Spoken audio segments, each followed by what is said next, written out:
High, আমরা এখন discuss করছি আইসি 7483 ফুল অ্যাডার সার্কিট। এখানে আমরা 4টে বিটের সঙ্গে 4টে বিট যোগ করব। এখানে আমরা দেখছি আইসি 7483-তে মোট 16খানা পিন রয়েছে। এর মধ্যে 1, 2, 3, 4, 5 নম্বর পিনটা হচ্ছে ভিসিসি এবং 9, 10, 11, 12 নম্বর পিনটা হচ্ছে গ্রাউন্ড। এবং এখানে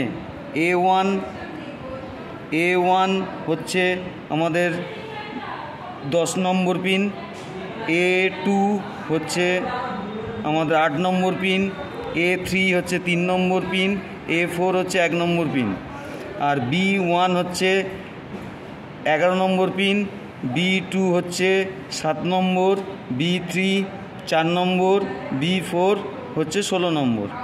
আর যদি আমাদের আগেকার কোনো ক্যারি যোগ করতে হয় তাহলে C0-তে দেব, অর্থাৎ 13 নম্বর পিন। আর C4টা হবে এই সাম A1, A2, A3, A4।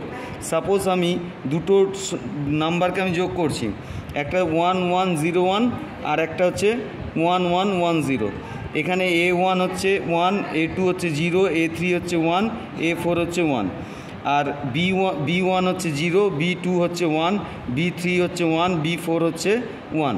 এইবার যোগ করলে আমরা সাম 1-এ পাবো হচ্ছে 1, S2-তে পাবো সাম 2-তে হচ্ছে 1, S3-তে হচ্ছে 0, S4-এ 0 এবং ক্যারি 4-এ আসছে 1।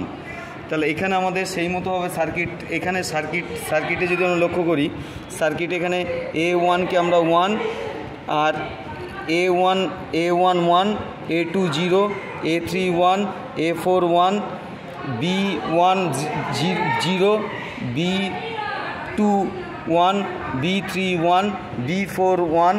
এবার এইগুলো যোগ করে আমাদের এখানে যোগফল এসছে, এটা হচ্ছে S1, এটা হচ্ছে S2, এটা হচ্ছে S3, এটা হচ্ছে S4, এটা হচ্ছে ক্যারি, ফাইনাল ক্যারি আউটপুট। তাহলে এখানে আমাদের এই অনুসারে যেটা যোগ হলো সেই যোগফলটা এখানে আমাদের কি আসছে, S1-এ 1, S2-তে 1, S3-তে 0, S4-এ 1 এবং ক্যারিতে আসছে 1। অর্থাৎ আমরা যেটা খাতায় এক্ষুনি যোগটা দেখলাম সেই যোগটা অ্যাডার সার্কিটের মাধ্যমে আমরা করলাম আইসি 7483 দিয়ে। That's all.